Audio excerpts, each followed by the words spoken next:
Just catastrophizing. Catastrophizing. I think that's right. I don't know. Forgive me. Whatever. You know what I mean. I am going to be kind to myself in this process, and it is okay if I don't release these things like right out the bat. Right off the bat. That's what I meant. That's what I said. And that's called gaslighting. Okay, anyways. On the set. Camera speed. Sound production, take one.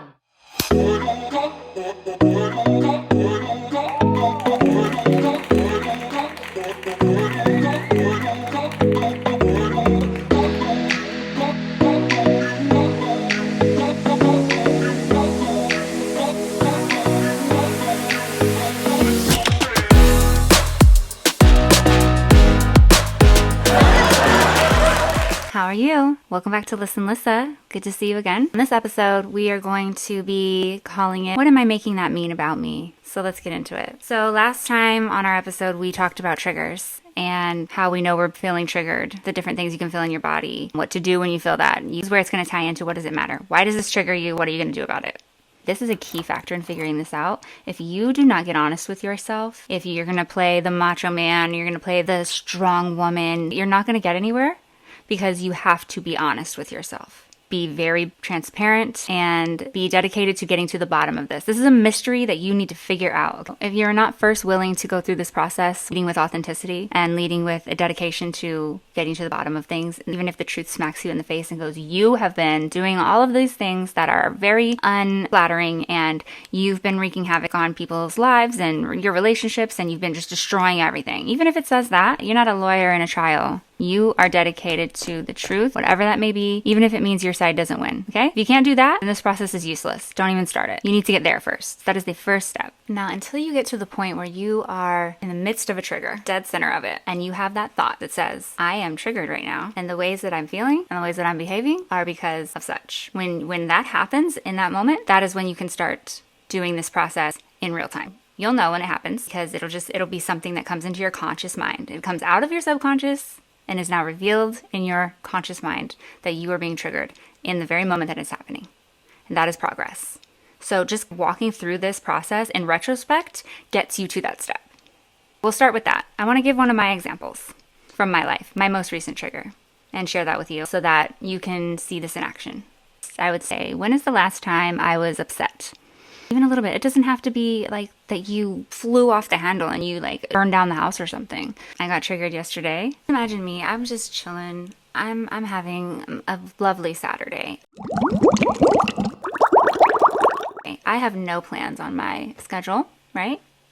I'm the type of person that doesn't typically like to go out and do a lot. I'm an introvert. I like to be a homebody. I love days that I don't have anything planned. It's like gold to me when I get that. Like I have a whole day to get things done that I want to do for me, that I've been needing to get done, and there's nobody needing anything from me. I don't have to go drive anyone anywhere. I don't have to go do any errands. I don't have a different job to take care of. I just can focus on me, do things in my own time, and not be like pressured with the pressures of life and keeping up with the schedule for today. That feels amazing to me. That is like the best freaking day on the planet. Okay, so I love days where I think that's gonna happen. And if something strikes in at the last minute and suddenly erupts that, I'm not happy. The problem is other people don't know this, right? They're not me. They're not living my life. They're not on my schedule. So what I had to learn is that I can't expect people to not do that to me. They're simply asking. They are asking for what they want. They're being vocal. They're verbalizing their needs. And the people I love in my life, I want them to do that. You can transform a need from an unspoken expectation by just simply setting it as a boundary. So let me go through that. So you have this need. You need it. You need it to be happy because when it doesn't happen, you're not happy. You're going to be triggered, right? You're going to be unhappy about it. I needed to be told in advance if someone was going to require my time or require a resource from me. Just to specify, what I mean by do something is they're asking for a favor from me, not simply just hanging out. It means actually providing a favor or service for them that doesn't involve me like spending time with them really. They would need to let me know ahead of time. That works best for me. What I can do to turn that need from an unverbalized expectation means if it's a non-verbalized expectation, guess what? It's hit or miss if it's going to happen or not. You are leaving it up to other people whether or not you're going to get that need met, and you are leaving it up to a coin toss whether you can be happy or not. That's going to make you unhappy when that happens. You know this. You can turn that non-verbalized expectation into a boundary that is set that people are aware of. So setting boundaries is being clear to people around you. If you're clear and you're kind, this is from the great Brene Brown, okay? She's phenomenal. I'm bow down to her. She says that boundaries are clear and kind. Hold on. Wait a minute. I accidentally misspoke here. It's actually Melissa Urban, the author of The Book of Boundaries, who said that boundaries need to be clear and kind. It was inspired by Brene Brown, who said, clear is kind and unclear is unkind. So when you set a boundary, you're just letting people know in a kind way and in a very clear way how you want to be treated, how you need to be loved, how your needs can best be met. And you're doing that because you care about people around you. You care that they get it right. You care that they're let in on this secret world of how to love you so that they can get it right because they want to get it right. Why wouldn't they want to get it right? Why wouldn't the people who love you want to get it right? They do. And so if you keep them out of that secret world, you basically rob them and disconnect them of any chance of doing that for you.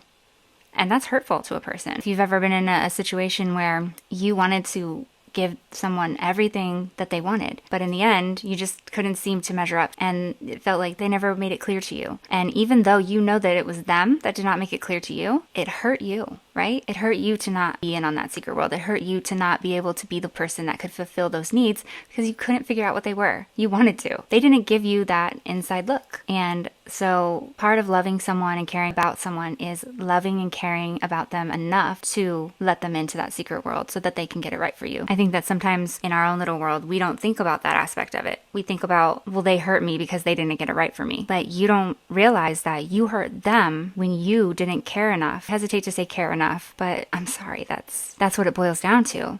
If you didn't care enough to let them in on those secret inner workings of yourself, that actually hurt them. So there's two sides to that. So you just hurt yourself and them. So it makes no sense whatsoever. So anybody who's following me, if you want to learn something, let's stop doing this to each other. If you love someone, let them in on your internal processes. Communicate. So I know this about myself, like I said, back to my need and my boundary setting. I've never been a great boundary setter out of fear of not being liked, not being enough, not being likable anymore. Why would somebody mess with me if I'm going to have these stipulations on them, right? It's a low self-worth place to operate from, and it's not correct. We're going to stop that. On this day in particular, I had the whole day planned to do nothing. Yes! Queen! When my dad came and asked me if he could use my vehicle for going to a meeting that he needed to go to, he was going to be gone for a few hours. I wasn't going anywhere. I didn't mind at all. It was fine. So I said, yes, that's fine. You can do that. And it didn't bother me that he didn't ask me ahead of time on that at that moment because it didn't interfere with what I was doing at all whatsoever. Not a problem, right? Okay. Then, plot twist. My brother overhears this. And my brother says, oh, wait. Oh, wait. Up to this point, all I knew was that my brother had a wedding to go to with his partner. And he talks to me after and he says, I was hoping that maybe when you take our father to work, because I was now finding out that I'm going to take my dad to work as well. The plot thickens. When I take our dad to work, that I also could just pick up his partner who is on the way and then go ahead and take them up to the wedding. I wouldn't have to come back and get them until later. He said, No, I didn't ask you ahead of time because I thought that my partner maybe could drive. We're not planning on drinking, so it won't be a big deal. Like, he could drive your car. And that way, maybe we can just drive and come back and then you don't have to come with us. I know weddings. Weddings are like synonymous with drinking. And even if you say you're not going to drink, I don't feel that comfortable. I let him know, I get it, you're trying to make it easier on me so that I don't have to drive because he knows the reason for this is because I do not like to go out. I want to be home and get things done, the things that I want to do, and I don't want to be interrupted. Now I have 4 separate interruptions. I'm getting a little frustrated at this point. Not too much though. This still isn't exactly what caused the trigger. This is where my boundary comes into play and where it was my responsibility to uphold it. Your boundaries are about what you need, what you will do. They are not about what others need or what you are commanding others to do. So in this situation, my boundary is not to tell people not to ask me the last minute to do something for them, because that's telling other people what to do, and I can't do that. My boundary is that when other people ask me last minute, after I've let them know that this is something about me that is important, that I need to be asked in advance, that if they still choose to ask me something last minute, that's fine, they can do that. I can't control them, but I have every right to say no based on solely on the fact that I don't want to do it and nothing else. I made the choice in this situation to say yes. We're trying to figure out how we're going to do this. I tell my brother I'm not really very comfortable with that. I will just drive him. It's fine. I don't mind. Okay, so that is now solved. My brother is in his room. So then after that, I ask him if he wants to hang out a little bit in the interim while we're waiting, and if he wants to come watch this video. He says, I'll be in there in a minute. Hold on, I have some things I need to do. That is where I initially felt the first sign of the trigger. I felt sinking in my stomach. I felt a hotness behind my face. I felt my heart rate changing a bit, my chest tightening a little bit. All the indications of a tinge of annoyance, irritation, anger, I guess. It wasn't intense anger. It was just a little bit.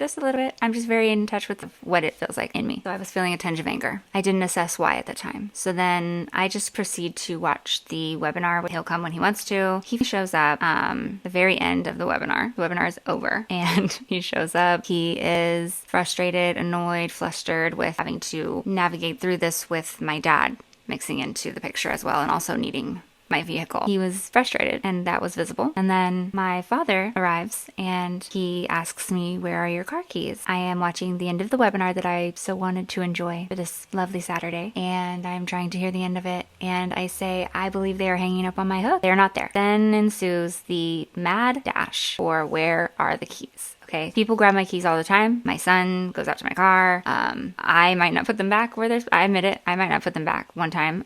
Somebody else borrows my car. They don't put them back. And at that very moment, they could have been anywhere. I had no idea. And I'm trying to watch the end of my webinar. So I was just like, all right, hold on. Let me try to find them, because if they're not on the key, I do not know where they are, and I will have to go and look for them around the house. So I'm getting up immediately to do this because he needs to leave for his meeting, and I'm aware. I already said yes, less than an hour prior to knowing about this. And I'm getting up, scrambling, trying to find these keys. Within seconds, he is impatient. He is saying, oh, I'm not going to make it to my meeting, and I might die. I might as well not even go to this. Just catastrophizing.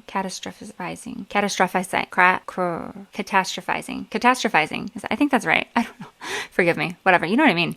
So he's just thinking the worst, saying the worst things. And really on top of that, he's not being super polite about it. He's being kind of rude about it. He's acting like I'm inconveniencing him and like I've done something that is sabotaging his plans. Now, this also, I acknowledge, could be in my perception because I may be reading it that way. He may not be meaning it that way. He is just frustrated at the situation. But to me, it felt like it was coming at me. He was speaking very abruptly to me, very short to me, very sternly, loudly, you know, with a brash tone. I don't like a brash tone, okay? I don't like it. Okay. So then he goes to my son's room.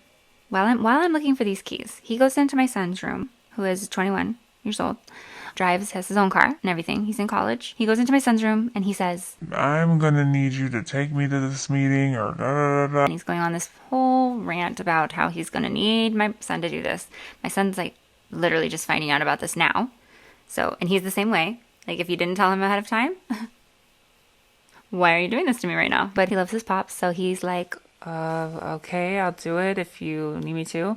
And I'm just like, I am doing everything that you have put upon me, and I am trying to find these keys. And you will not give me 2 minutes to now do this thing that has become an emergency for me as well, when it's not my problem that I was trying to help you. It was you poorly planning this and not informing me.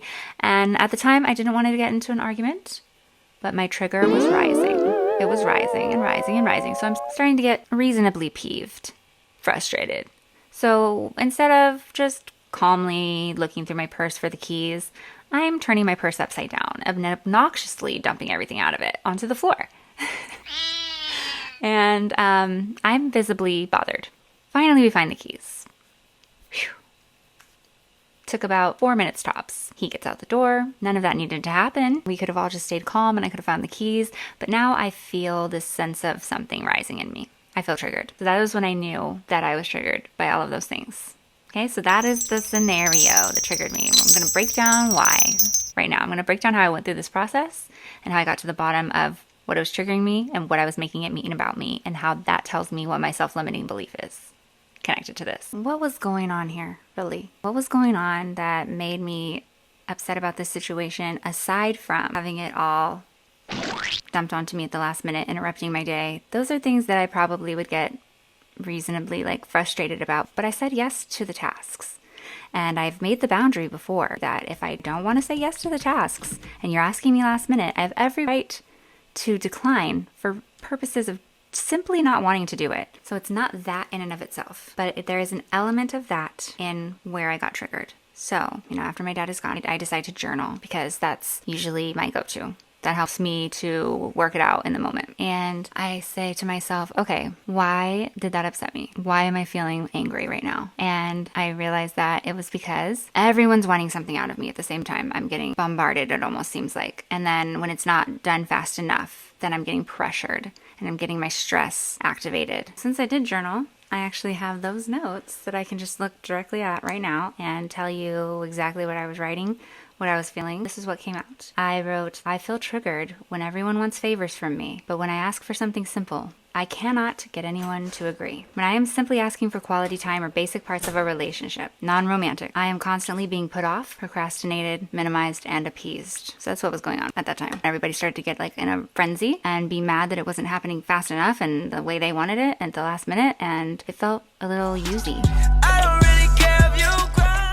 And it's my family, so I know they're not using me, but what's up? What the hell? Continued to write, even when I am asking for a short attention span to watch something or look at something, or I am asking someone to get something or do something that would take them only 2 to 3 minutes. I cannot seem to get any reciprocation in my life. Now, I was being a little bit dramatic on that statement. I did come back and change that one, but I'll get to that. I went on to say, everyone around me acts like I'm being unreasonable. This leads me to a space where I just don't want to even have the need or want for anyone to do anything with me or for me. So I was getting a little deep into my trigger at this point. I recognized it. And this may sound dramatic to some people. It may sound dramatic if you're not used to talking about your feelings this openly, but we all experience really dramatic feelings on a daily basis. We just don't talk about them because they're not accepted. Humans are simply emotional beings, and if you do not talk about these things and you're not candid about them, then you cannot process them. Or if you don't at least talk them through in your own head, then you can't process them. And then they just because you pretend they're not happening doesn't mean they're not there. They're still there. You're just going to ooze out of you in those unhealthy ways that we talked about before. I do this thing sometimes where I tend to flip it too far in the other direction, where I tend to want to take accountability for things. And I want to say, well, okay, this is a me thing. This is not anybody doing anything to me, actually. This is just me. So what am I doing wrong? I said this. I said, I feel like I need to explore why people don't seem to enjoy being around me or being with me, or why it feels like an inconvenience to have to fit me in. And then I finished it with, this makes me mad in and of itself, that I am more pulled to examine why I'm not naturally wanted or desired, not sexually, just simply desired to be around, instead of looking at why other people are treating me a certain way. So there's that. I call this the primitive cleanse. It's the unfiltered release of your perception of the events, feelings, thoughts, interpretations, and perspectives surrounding a situation that triggered you. It is when you just let it all out. You haven't thought it through. You haven't filtered it. You haven't edited it to make it fair. You just let it out. And it doesn't have to be pretty. It doesn't have to make any sense. It's just the raw dump of what's going on internally. And most of the time it doesn't make sense, and it's not realistic, and it's not rational. And that's the point. You need to discover that that's not rational, because if you ignore that and you just go I'm not going to think about that, that irrational thought and that process just further solidifies those subconscious beliefs that are making you have that irrational thought, and nothing changes. And then you just continue to operate off of that irrational thought subconsciously, instead of bringing the irrational thought to your conscious level and saying it out loud and hearing that it doesn't make sense and that it's not rational. So you got it done, okay? So that's what I did. Then I waited about 20 to 30 minutes and I revisited it. So I reread what I wrote, and I changed the part where I said, I cannot seem to get any reciprocation ever in my life. I realized that this was an always or never statement, which are almost never, okay? Funny that we can use a never statement when saying that you should never use a never statement. So I wrote, I came back to reread the statement and noticed it isn't quite accurate, and I should have said it seems like I have to struggle much more to push someone to reciprocate with me than they have to push for me, because I tend to always want to say yes anytime I can. So here was the key thing I needed to realize about myself for a second. When most people are getting asked for a favor, if they have just a basic value system internally for themselves, they're going to check in with, do I want to do this task? You know, obviously it's like, does it make sense? Do I have time? Yes. But like, also, do I want to? That's probably like top notch importance. They're coming into your day asking you for a favor. You have every right to say, I don't want to do that today. Okay.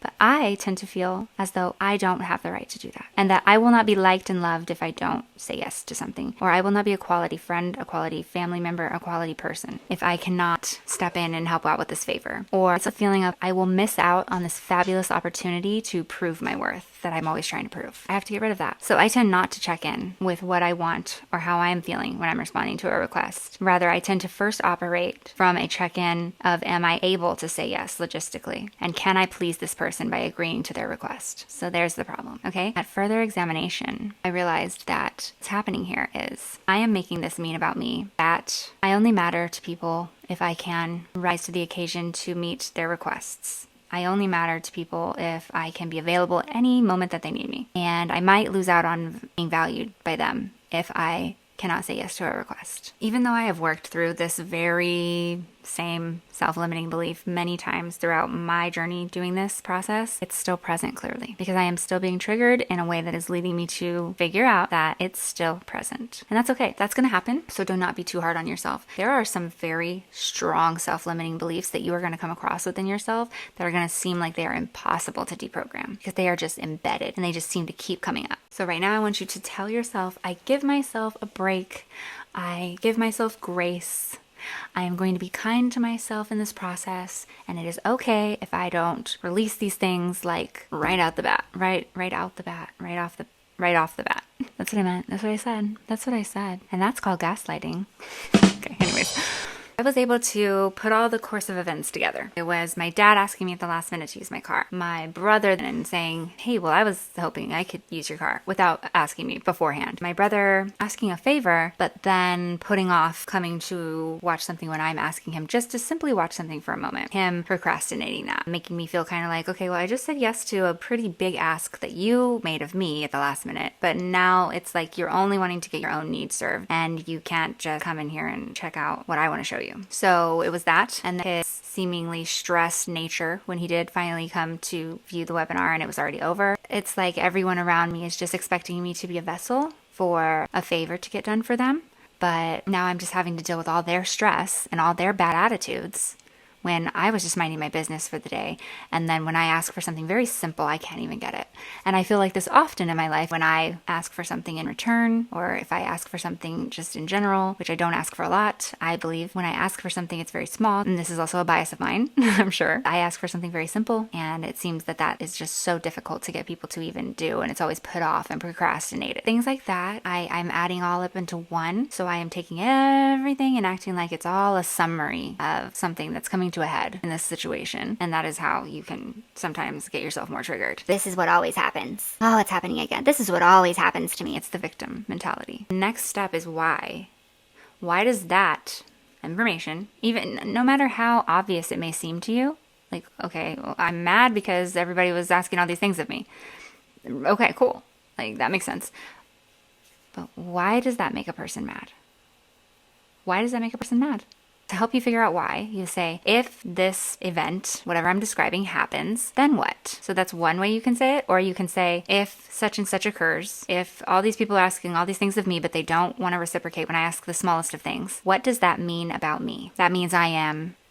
And the answer is, that means I am not worthy of being around. That means that people aren't thinking with the same mindset that I am. I care about these people, so I want to please them, and I want to say yes to the favors that they ask of me because I love them and I care about them. So my brain's going, well, if they love me and care about me, then if I ask for something, especially something very simple, something that takes them 2 seconds, something that doesn't inconvenience them barely at all, and they can never do those things for me, never. See, That's obviously a self-limiting belief. That's not true. And these people can almost never do these things for me. They must not love and care about me. So if they don't love and care about me, then what does that mean? Why does that matter? So see, another thing you would probably just take at face value, like it means they don't love and care about me. Of course that would make me upset, but why? Why does it matter if they don't love and care about me? What does that mean? What does that mean about me? Then what? What happens then? Well, what happens then is that no one loves and cares about me. Well, that means that I'm not lovable. That means that I'm unimportant. That means that I'm not enough. That means that I'm not worthy. That means that I am unheard, that I am unseen. That means that I am not valued. That means that I am not a priority. So there we go. So those are the self-limiting beliefs. So if I didn't have those self-limiting beliefs, I might still get a little irritated if people are asking me, for these things, but I won't have that deep internal trigger that I was having about how I'm getting very, very weighed down and kind of heart racing and just getting that intense feeling of emotion. It doesn't have to be so painful. It's only painful internally for me that to that level, to that depth, that is not happening for anyone else in that situation. So in our next episode, I'm going to go over, once you have figured out what these self-limiting beliefs are, how to then start deprogramming them. So don't think it just stops here and it's just like, oh cool, okay, I found out that I think I'm worthless, but like, great, wonderful, how depressing. No, it doesn't stop there. But that's where we're going to stop on this episode. So that is how you find the self-limiting belief. All right, to summarize it all, what are the steps? Generally, one more time. Step 1, what was your last trigger? When was the last time you felt upset? When was the last time you felt an intense emotion that was uncomfortable? Step 2, what is the emotion that you were feeling? And tie it to what occurred. So you would say, I feel blank emotion when blankety blank blank blank happens, whatever occurred. Okay? Then step 3 is going to be, if blankety blank blank blank happens, what does that mean? Or what happens next? Then you're going to answer that question. And then you're going, if that leads you not to a self-limiting belief, like it just leads you to another story about what happened, then you're going to continue that. Well, if such and such happened, in the next step in the story, if that is the case, then what does that mean about me? Then what does that mean about me? Or what does that mean is going to happen next? And you just follow that down the trail until you get to the end point of stating an I statement about yourself. Whereas when this happens, and if that is the outcome, then it means that I am blankety blank blank blank. I am unloved. I am unseen. I am abandoned. I am betrayed. I am not worthy. I am not enough. All those main self-limiting beliefs that we tend to have as people. That is all for today. Please hit that like button, hit the bell. You need to get my notifications. You need to be my subscriber because I love you, and you need to watch all my videos and subscribe. I don't want to do that. Why? Take it off. Take it off with fire. Kindly subscribe. Thank you.